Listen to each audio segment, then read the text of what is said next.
I'd like to call over the Beaver County Board of Commissioners work session for Wednesday, October 7th, 2020. We have a review of work session discussion meeting minutes. No questions or concerns? All right, we'll move to our department head report. Any department heads? We can't let him off the hook. How's the snow shovels coming? The snow shovels. Hey, Nothing? All right. sounds good. We will move to solicitors. On the resolution list for tomorrow are 34 resolutions. A good portion of them are ones associated with human services. A couple outside of those are 21 and 25 are tax exoneration. 23 is for computer licensing with the libraries. 26 is our salt that we purchase that we use for road maintenance. We're getting that through CoStars at $80.59 a ton. Which I think that did go up where it was before.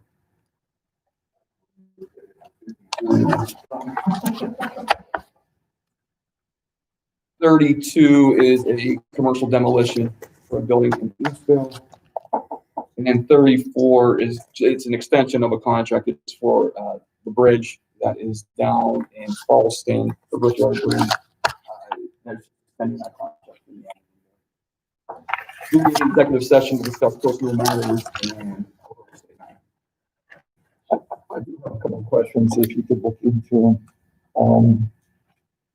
Number 22, U.S. Department HUD, continuum of care project that says it's for.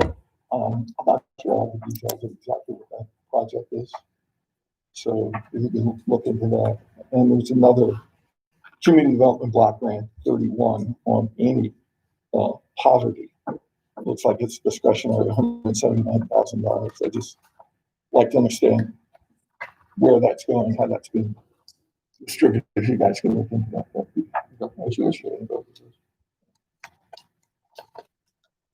Any other questions for the solicitor on anything or the resolutions? Hearing none, we will move to commissioners. Well, welcome back, Tony. Thank you. So it's great to have you back. It's great to be back. Yeah. I don't know how much is on your list, but I got a few things here just to go over. One, I've been working with Push Beaver County and the Conservation District to try and ensure that we have a maple syrup festival next year. They've tentatively scheduled April 24th and 25th. The big issue there is that the Conservation District owns the equipment necessary to Mets, and they're not in a position to donate that material to Push. Push, because of their lack of ability to fundraising, the great folks there want to do a good job, but they're not in a position to purchase that material. So I kind of like to talk to my colleagues here and see if we can find some funding somewhere to help make sure that that transfer of the griddles and the equipment that's necessary for Push to be successful. yeah. I mean, it just makes sense. I sent a note to Corey. I haven't heard back from him, but somewhere we ought to be able to find some money to be able to transfer that equipment and satisfy both parties and make sure that we're setting Push up for success. There's 15,000 people per week now. What was you put the cost in roughly? It was like It's about $12,000 worth of equipment. The Conservation District is donating some stuff that really doesn't have a material value.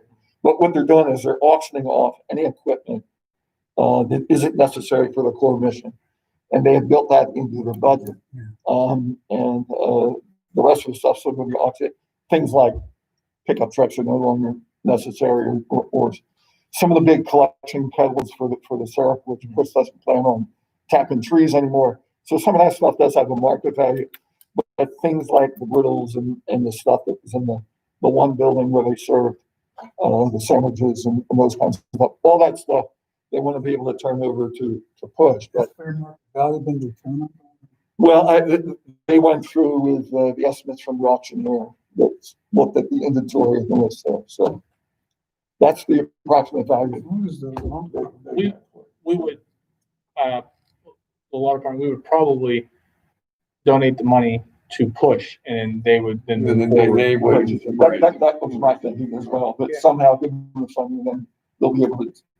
And Conservation District, to its credit, I mean, they will volunteer to continue to help them through this thing, to make sure it's successful. But I just think the event's too important to us not to give the best effort we can in keeping it going and setting push up for success. I'm extremely appreciative of the push folks wanting to take this on and continue the legacy of the Maple Syrup Festival. So Can you get with, Corey? Yeah. And see where, as long as the law department, Commissioner Day said it and I agree, and as long as the law department, is okay with. Yeah, using money from the tourism. Yeah. For it. I don't know who's available or what other funds. Probably would need to get something from Push to get something definite as far as what the cost is going to be and have them submit a request to the county. I have the spreadsheet for Conservation District, but we can work out those details so that both parties understand the transaction. Okay, that'd be great. Just a couple other quick things. I have got a couple more questions about the cafe or vending machines, something as the weather gets colder I here. have to reach out to a gentleman who was here last week, Chris Gonzalez.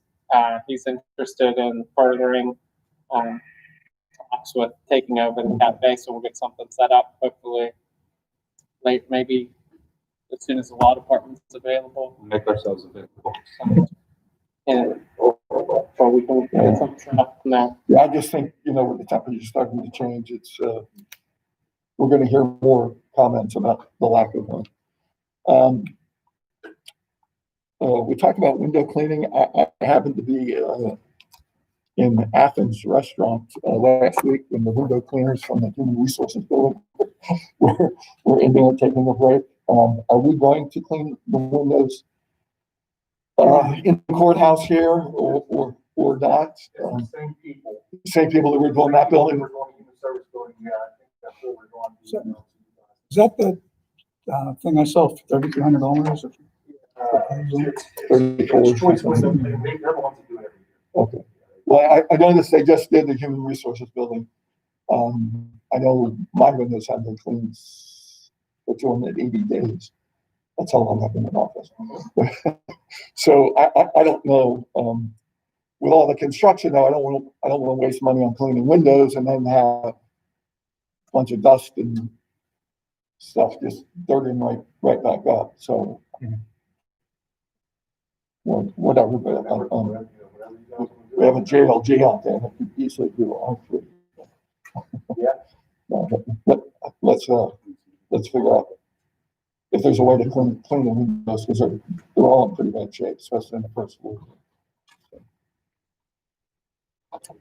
And also, Holly sent out, there's a hazardous waste collection this Saturday at Brady's Run for people.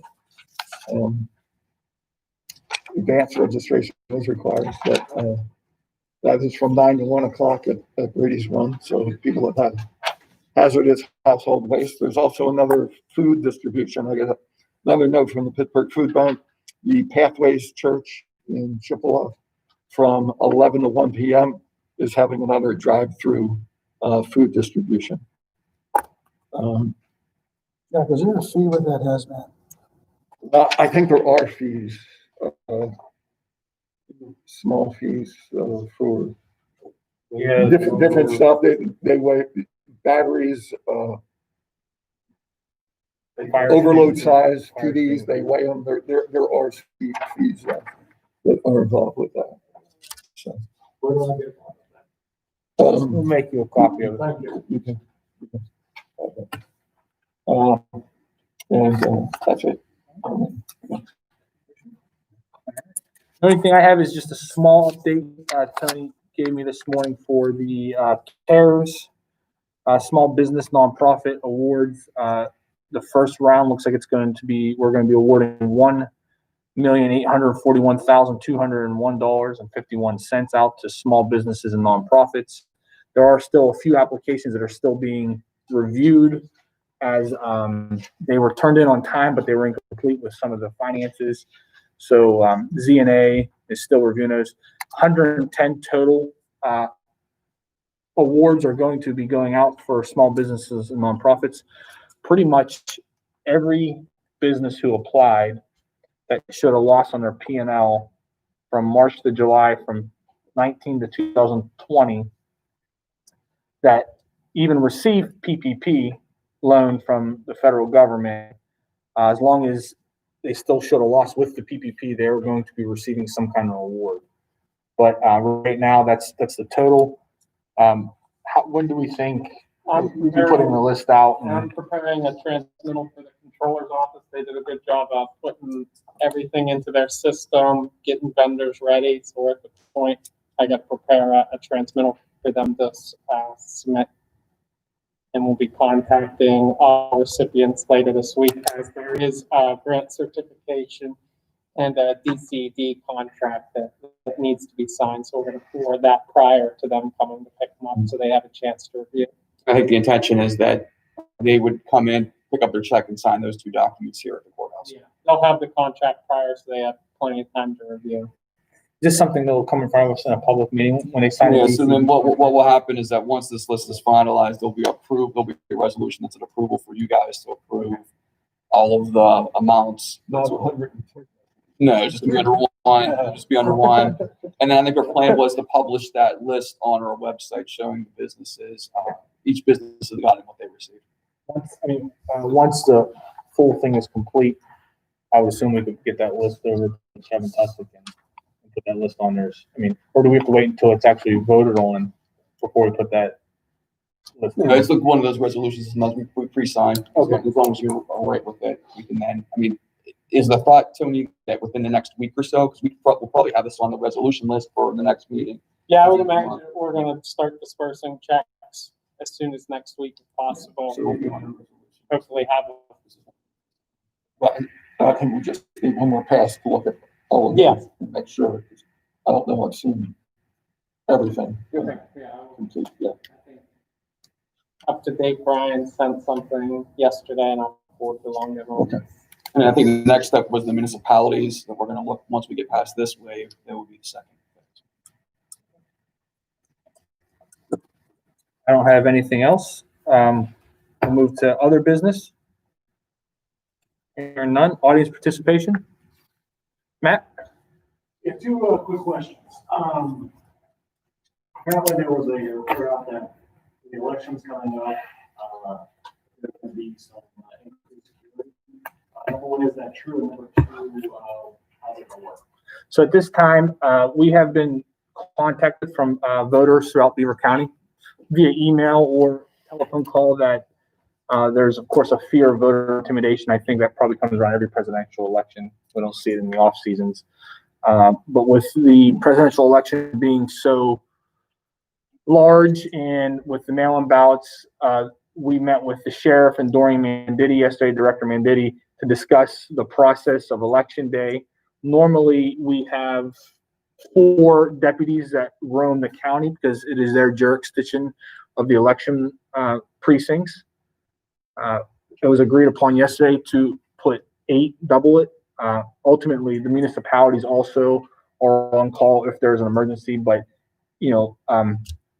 Beaver Borough, for example, if you are at a polling place, a Beaver police officer can't just come in and check and say, hey, how are things going? There are laws that they have to stay 100 feet away from the polling place unless they're voting or are there for an emergency. So that's why the sheriffs have to be out and seen in their presence. So at this time, the sheriff is planning on putting 8 deputies out during the day and in the evening for the election.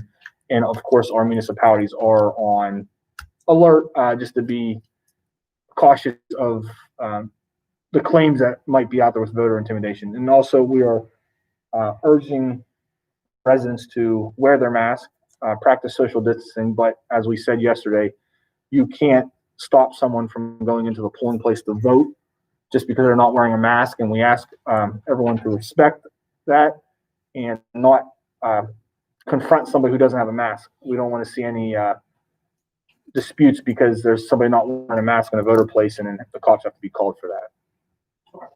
Yeah, we're trying to avoid confrontations. The other thing is, I learned yesterday was that 27 of those voting districts have a constable, an elected constable that is allowed to be at those polling places to oversee the election process. So I think we feel pretty confident that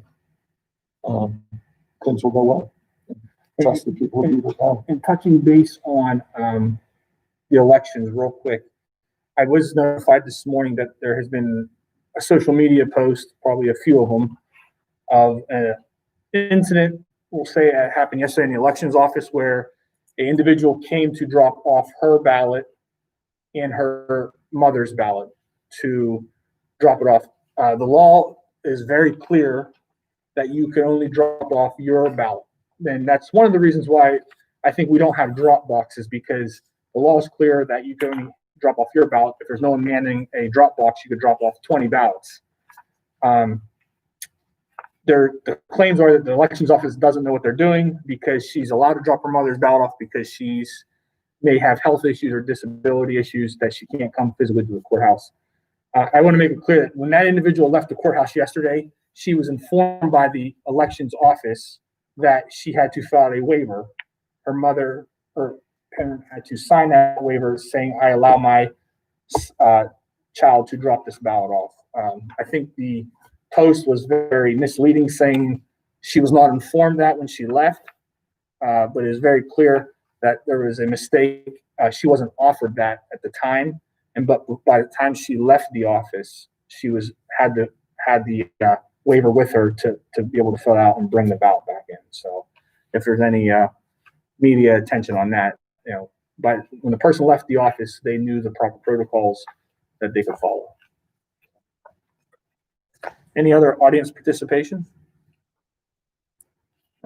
Yes. Yes. Thank you.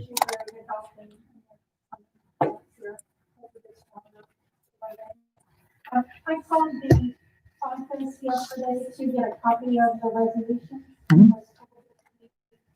My office is not permitting resolutions to be displayed until after the work session. Yeah, so they'll be available. We're going to be putting the agenda on publicly here after the meeting for everyone to view those resolutions and whatnot.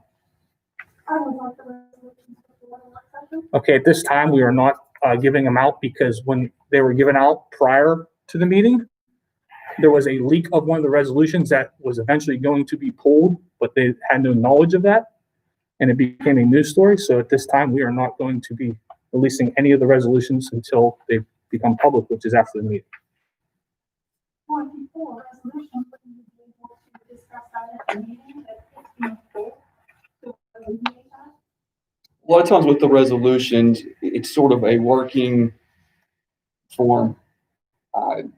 Our office works on them generally a week in advance, and we try to have a tentative list scheduled that is handed over to the commissioners by Friday afternoon. It doesn't always work that way, but that's sort of what our intention is. Sometimes what's on that list ends up for various reasons not being the final list that is brought here before them on Wednesdays. And that was the concern that happened last time whenever that list came out. One of the resolutions that was on there it ended up being pulled, but before it was being pulled, it was leaked out to the media. So at this point, the direction has been given that once they come here, this is the final list, and at that point, it'll be distributed to everyone. I certainly don't appreciate getting a phone call asking about a resolution that I haven't seen yet. And that happened a couple of months ago. So I'm all in favor of ensuring that nothing goes public until I've had a chance to see those resolutions, which is usually the morning of the work session or the late afternoon the day before. In this case, I didn't see it.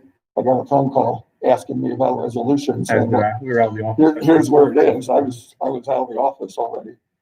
And, I knew nothing about what they were talking about because I had not seen it. So somehow we have to ensure, I think, that we have that information before we start getting stuff that may be leaked to the press.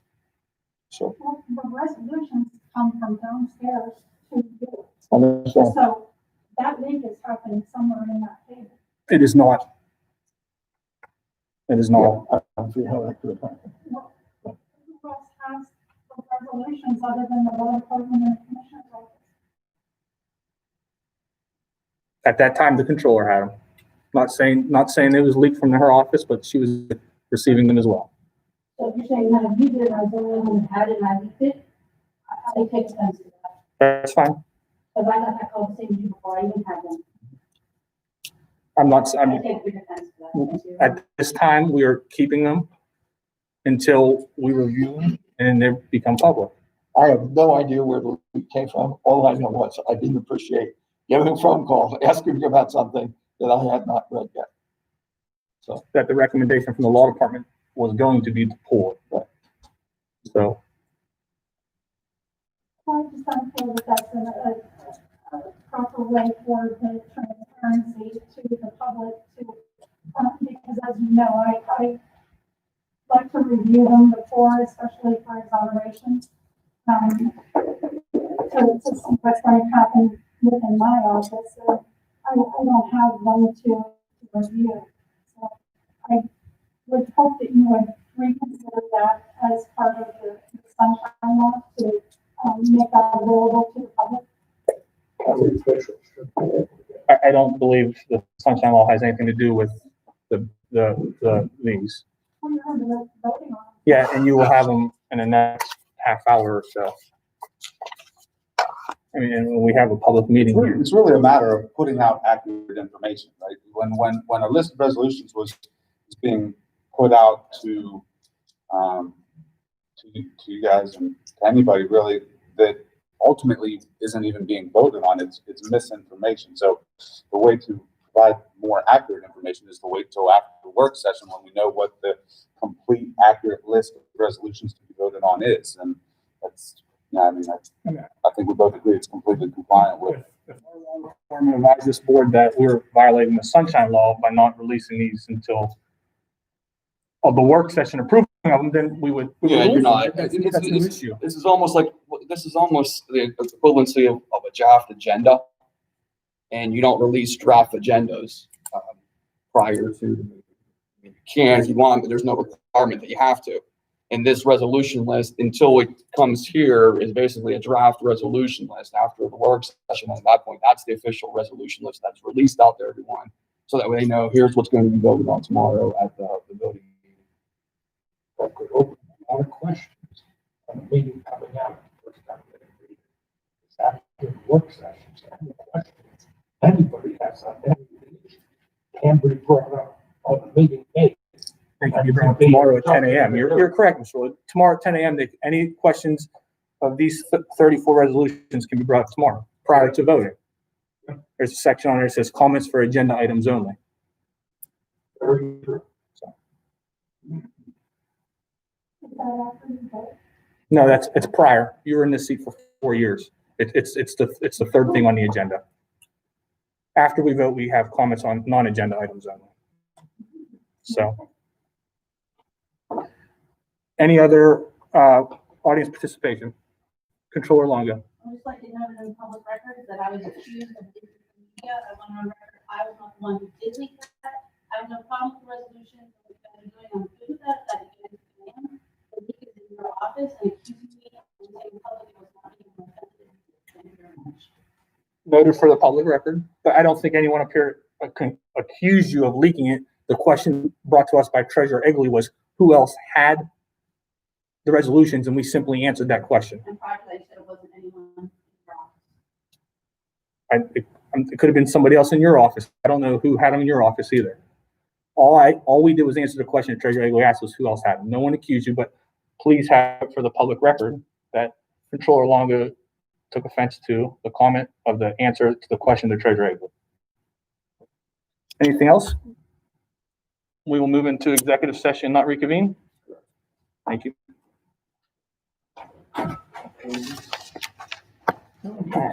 You're feeling okay? That's dude? it. You're going peace. That was, what, 3 months? Looking good. I feel good. I'm not Sorry. I